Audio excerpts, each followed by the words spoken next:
The NHL season is fast approaching and roster deadline moves are just ahead. We'll cover all of that. We've got our women's hockey spotlight and our bold predictions for the upcoming season. Who's going to make the playoffs? All that and more on this episode of the Locked On NHL Podcast. You're Locked On NHL, your daily podcast on the National Hockey League. Part of the Locked On Podcast Network, your team every day.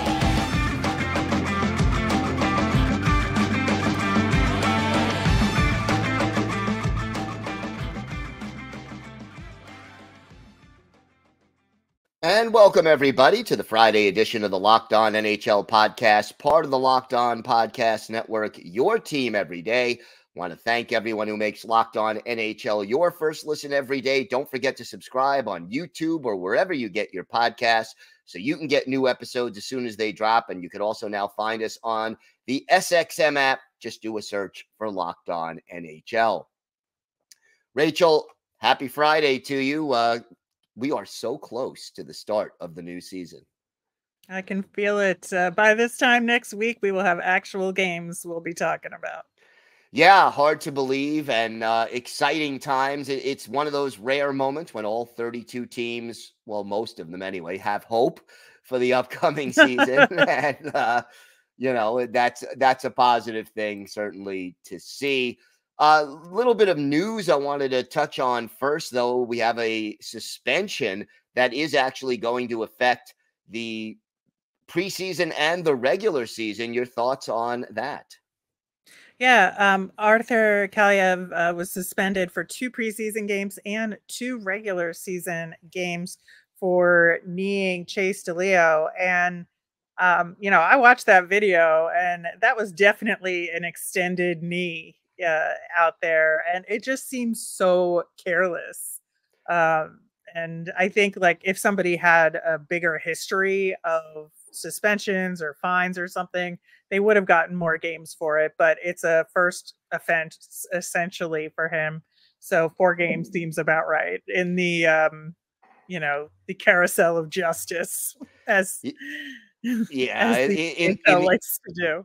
In the NHL scheme of things, yeah, four games, 2-2 seems about right. And I agree with you. That was a pretty flagrant kneeing violation, and it definitely did deserve to be addressed by the NHL. So glad that the league took care of that. And then we have a statement from the commissioner about a preliminary cap number for 2024-2025. And I think this is good news for hockey fans around the league. Yeah, I think, getting a more significant increase for next season, well, not this current season, but the following season. I think everybody sort of knew it was going to happen, but it's just helpful to know the ballpark of what it's going to be so the teams could plan. I think knowing that number will help teams that are looking to maybe sign extensions with some of their players this upcoming season prior to trade deadline, prior to next off season, and just like get that business dealt with. And if you have a better sense of where the cap is going to be, you can do that. And just to clarify, Bettman estimated, and this is the preliminary revenue projection, that the cap will be between 87 and 88 million in 2024-2025. Right now, we are at 83.5 million. So $3.5 to $4.5 million increase gives teams a little something extra to work with, and we'll probably see some contract extensions being worked out. I mean, you talk about Connor Hellebuck and William Nylander, Steven Stamkos, among the big names that could be unrestricted free agents next offseason. This gives teams a little bit more to work with if they're trying to sign these guys to long-term deals. Absolutely. So we've got that, but also when we're talking about the season about to get underway, we've got to talk about roster moves and waiver wire moves, and that is coming up early next week, and teams are faced with some tough decisions right now. Yeah, so the roster deadline is Monday at 5 p.m. Eastern. That's when we'll know. But usually there's a huge dump of guys going on waivers on that day. So to make room for those 23-man rosters, or maximum of 23, I should say. Some teams go under because of cap reasons or whatnot, or wanting to bank cap space early in the season. Maybe they're playing home games to start the season, and then they'll up it to 23 when they start playing road games. There's all these little tiny maneuvers that happen, as we know. But to hit that deadline on Monday, a lot of times, teams have to send their guys down to the minors, some of whom are on ELCs or are waiver exempt for age reasons or whatnot. And so they can do that. But a lot of guys do have to go through waivers, and that makes it sometimes difficult. Usually there's this one day where a whole bunch of guys go through. So if you're trying to hide somebody going through waivers, that's a good day to do it. But it seems like a lot of teams have already done the bulk of their waiver transfers so far. Yeah, which again, it's all strategic and how the general manager wants to try to, you get it done early, maybe. So people are saying, oh, there will be better players that we can try to get later, so we're not going to put in a claim on this guy. Or do you try to do it when everybody's doing it, so the name gets a little bit more lost in the shuffle? A lot of different sort of strategies to play. But, there's a couple of teams in particular that are looking for goaltending help that may be able to find some during waivers, and some teams that are going to try to prevent themselves from losing that third goalie. Yeah, I think that's going to be the huge question mark here is goaltenders, because that's sort of a move that a lot of teams leave until the last set of waivers in order to send that third goaltender down to the minors.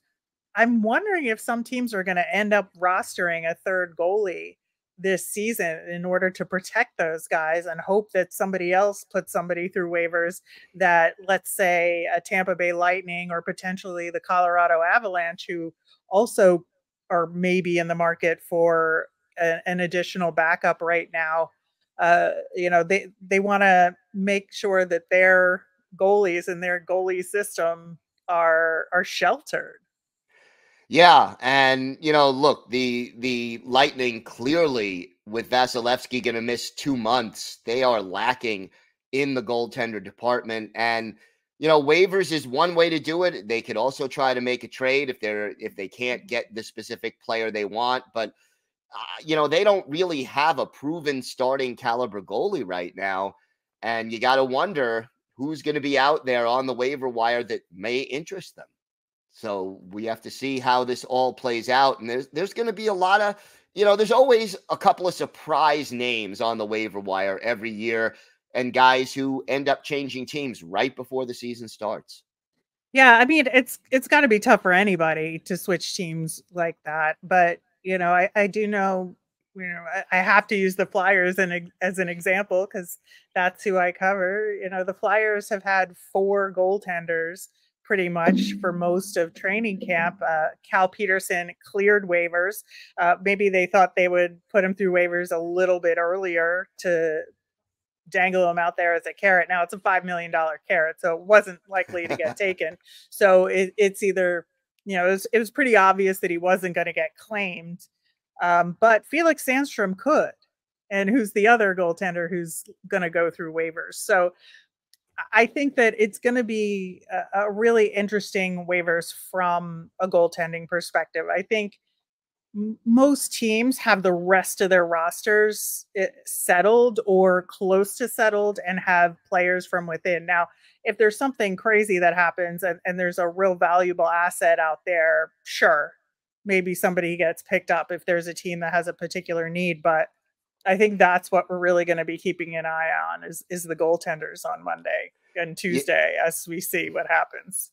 No doubt. And you have to also remember, this doesn't just affect NHL teams. It also affects the AHL farm clubs of each of those teams, who may be counting on who the goalies are going to be. And all of a sudden, one of them is plucked up on the waiver wire, and maybe they have to call up a goalie from the ECHL or bring in, sign a new goalie for the organization. So, or claim somebody else and, to fill that void. So there's always that ripple effect, that chain reaction that's going to happen. And it's certainly going to be something to watch early next week. And never a dull moment, even on the waiver wire leading up to the season. All right, we have got a lot more to talk about on today's show. We have Erica L. Ayala coming up with our bi-weekly women's hockey spotlight. Plus, Rachel and I are going to pick our 8 playoff teams for each conference. So we've got all that and more coming up. But first, we want to talk a little bit about bird dogs.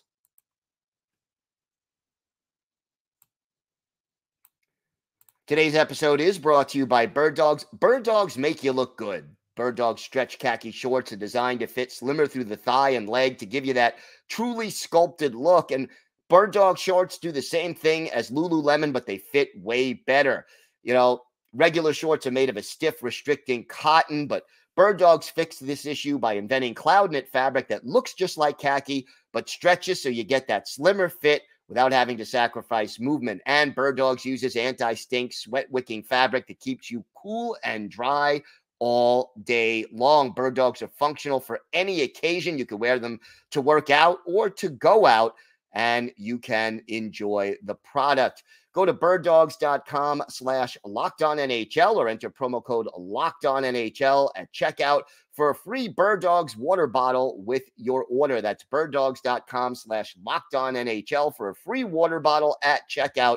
You won't want to take your Bird Dogs off. We promise you. Hey there, hockey fans. Welcome to another Women's Hockey Spotlight. And I'm going to tell you about 2 names that you need to know. 1, Corey Chevery with the Pittsburgh Penguins, and 2, Jessica Campbell with the Seattle Kraken. Now, both Chevery and Campbell were able to be behind the bench at preseason this year for their respective clubs. Corey Chevery has been with the Canadian national team, just like Jessica Campbell, and this year has been brought in by the Pittsburgh Penguins to do some things throughout preseason, and we are told that she will join the coaching and development staff and consult effectively with the team throughout the season. Now, Jessica Campbell, for those who are everydayers to Locked On Kraken, then you know we've had Campbell on the podcast, and she was hired last year as an assistant in the AHL under Dan Bylsma for the Coachella Valley Firebirds. Thus, when they made their run to the Calder Cup Finals, Jessica Campbell was the first woman to coach in the AHL finals and throughout the AHL. What I liked about my conversation with Jessica Campbell last preseason, was that she was actually taking the meeting in a coach's room dedicated to women coaches. That's right. When the Seattle Kraken built Kraken Community Iceplex, they mapped out on the floor plan a specific coach's dressing room for women coaches because they had the foresight and expected that they would one day have women coaches either visiting like Chevery did with the Penguins or, as they chose to do, on their staff. And speaking of Jessica Campbell and Corey Chevery, both actually have a connection to the new Women's Hockey League, the PWHL. Now, Corey Chevery will be one of the coaches in the league, while Jessica Campbell helped PWHL Ottawa at the draft. Now, I was at the draft, and Mike Hirschfield, the general manager of the Ottawa team, was talking about who helped him ahead of the draft. I'd been asking him this question for several weeks, and of course he mentioned Jessica Campbell. So I was at the draft, and then several days later with Jessica Campbell as she made Seattle Kraken history at preseason.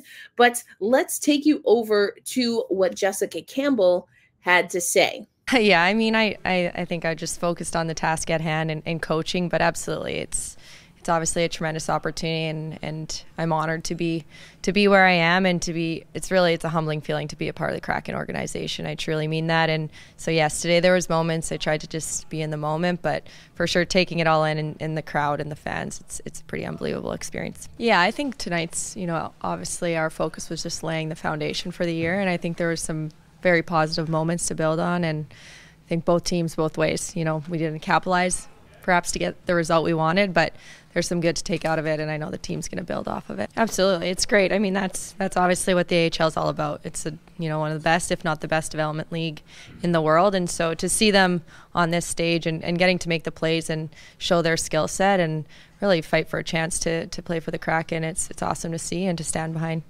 Absolutely. I think obviously you see it out there, right? And the drop-off is small, and being in Coachella and obviously looking to the framework that the Kraken set, from the veteran players to the rookie players and the competitiveness and just the talent overall. Obviously, that's what we're striving for every day in our locker room, and our guys bring that. And to see them get the opportunities and to be able to bring that to the table here at camp is awesome. It's excited to see that for them. Yeah, Dan's been fantastic. I don't think there's a better mentor for me and support system than to learn from someone who's won, obviously, and done it all. So every day I try to just, keep a growth mindset, ask a lot of questions, and there's never, I don't think, bad questions in hockey. So he's been great. He's empowered me, and I feel, that value every day that I get to bring to the staff and to the team and just try to have an impact on the guys.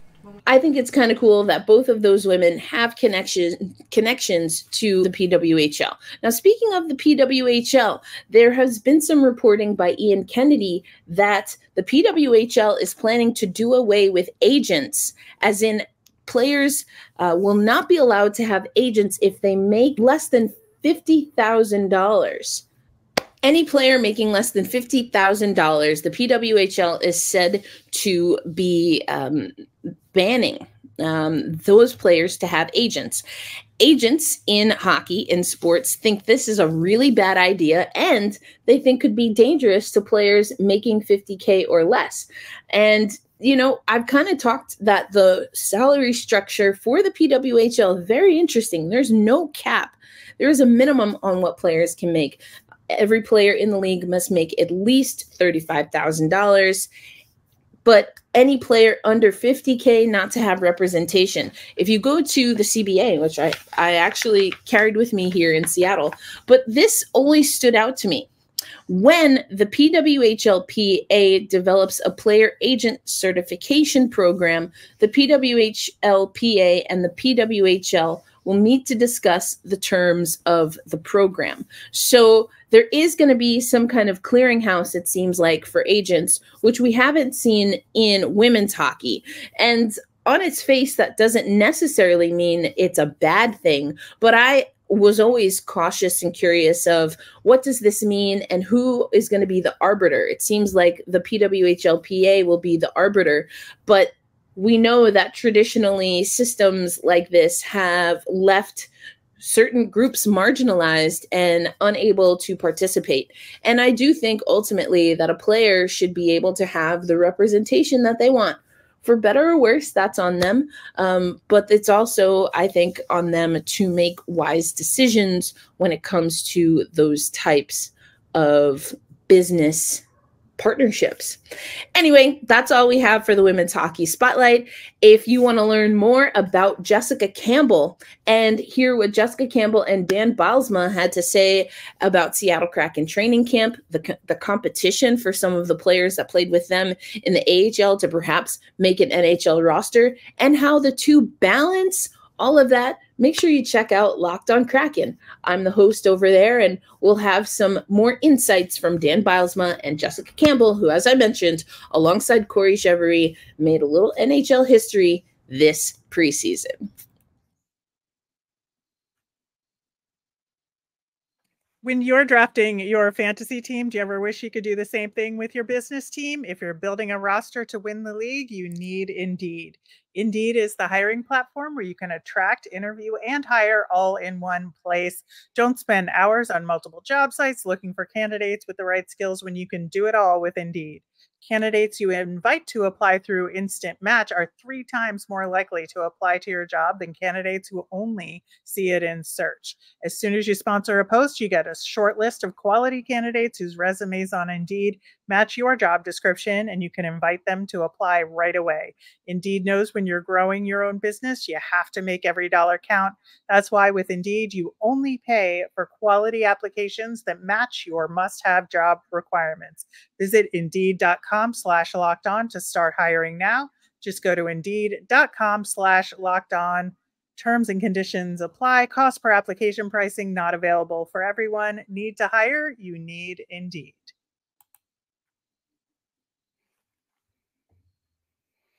So it's prediction time. We are, by the time we come back to the Friday show next week, there will actually be games that count in the rearview mirror. The season will be underway.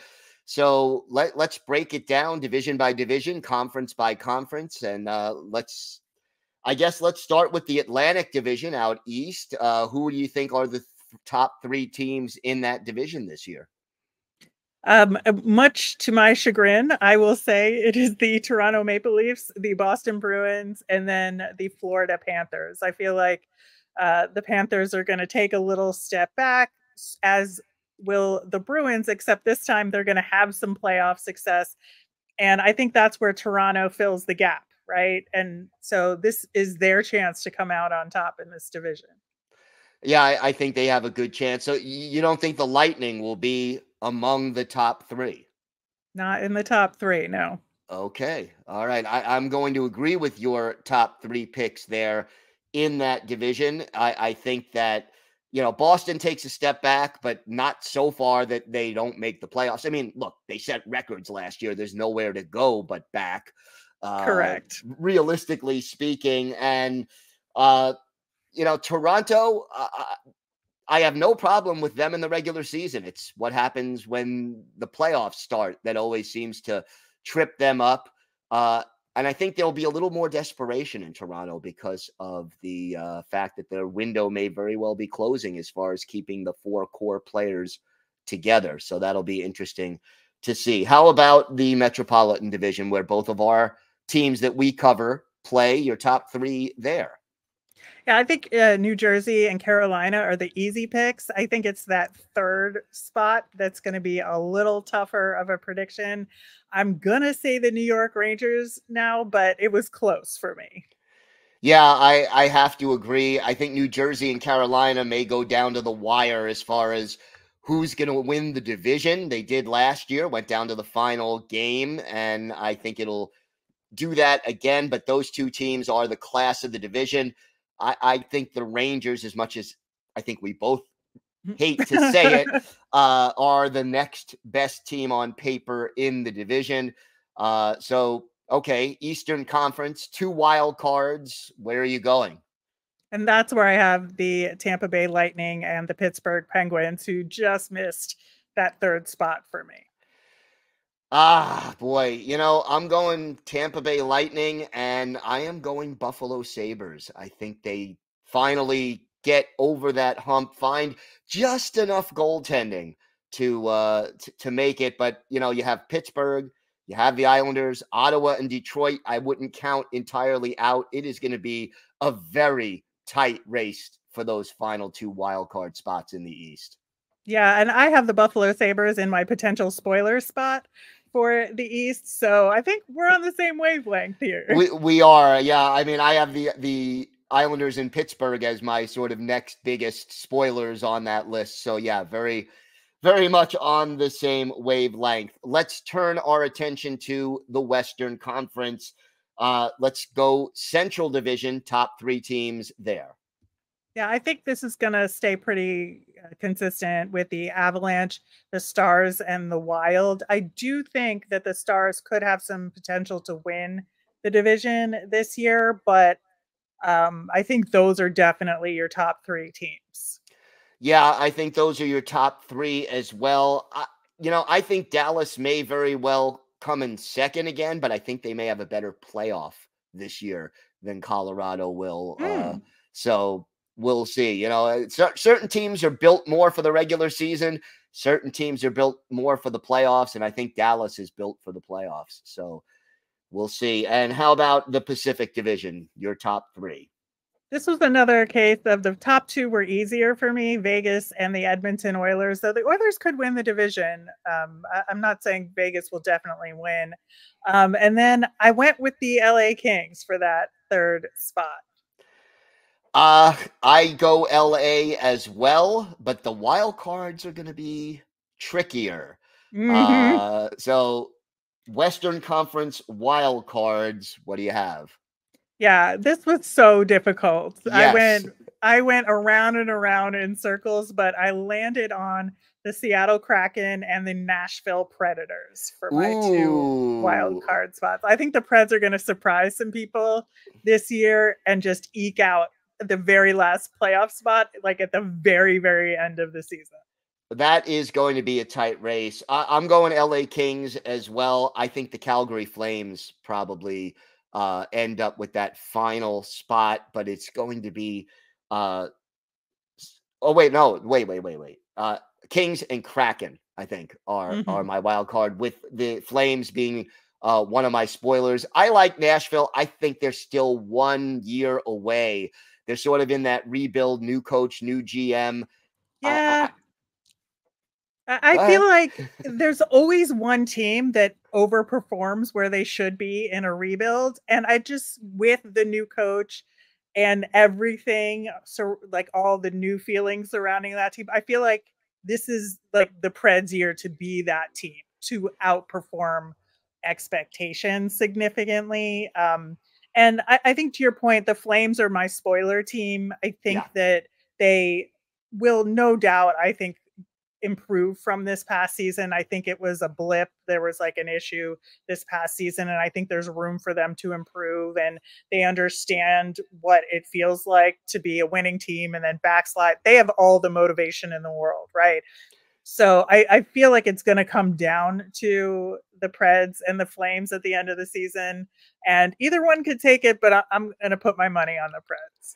Well, you know, the Preds have goaltending, so that's always a plus, and there's not a lot of pressure on them this year. And that's why there's always that one team. Yep, no, I understand. And, you know, it wouldn't shock me if the Kraken, like, to me, they're the wild card, not in the sense that they're necessarily going to clinch a wild card, but they could really take a step forward, or they could have gotten there a year too early last year and they backslide. This, to me, they are the most difficult team on this list to predict. I think long term they're headed in the right direction, but this year it wouldn't shock me if they take a half a step back. Right. And so that's where I put them in the wild card spot, but I did too. I have a little bit of doubt there. But that's why the West is so much harder, I think, to predict than the East this year. It is. And then, you know, another team that could be a spoiler, and a lot of it depends on their goaltending and whether they sign or keep or trade, Winnipeg. I mean, how do you go against Hellebuck to keep that team in a lot of games and possibly reach the playoffs again? So a lot of possibilities out there for sure. And you and I seem to be more or less on the same page here.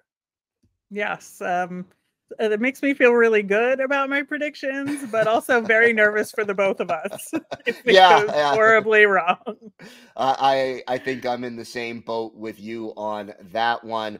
So that's going to do it for today. I want to thank everyone who makes Locked On NHL your first listen every day. I will be back on Monday talking to 3 of our local hosts about the biggest stories from around the league. I want to thank Erica L. Ayala for our bi-weekly women's hockey spotlight. I am Gil Martin. She's Rachel Donner. Have a great weekend, everyone, and thanks for listening and watching the Locked On NHL podcast.